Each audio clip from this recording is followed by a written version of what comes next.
absinthe has been first mentioned in literature, literally referring to Artemisia absinthium, or the wormwood plant. When absinthe then became synonymous with the liquor absinthe was late 1700s, early 1800s. Pernod Ricard was the first commercially produced brand in 1797 in Switzerland, and they moved to Pontillier, France in 1805, which is where they really had their first big factory and made their first real commercial push. Absinthe is an anise-based spirit, so wormwood is one of the main three ingredients, but you get an anise and fennel base as well, so you kind of have a licoricey type taste. However, there's no licorice in it, but it's a similar taste, and you can kind of understand that way. But absinthe is made very similarly to gin. There's a green absinthe category and a white absinthe category. The white absinthe category is made exactly the same as gin.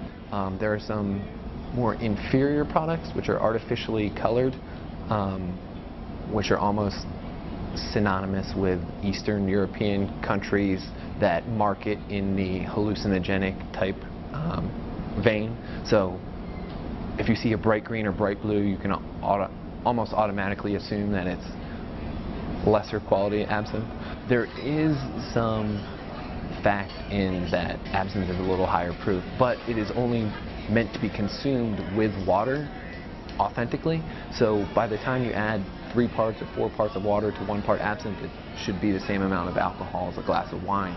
So I think the ritual with the absinthe fountain dripping ice water into absinthe is completely authentic, completely cool, neat. You can share it with your friends, but it also does not need to cripple absinthe in that you need that to drink it, because absinthe, like anything else, can be used in a plethora of cocktails.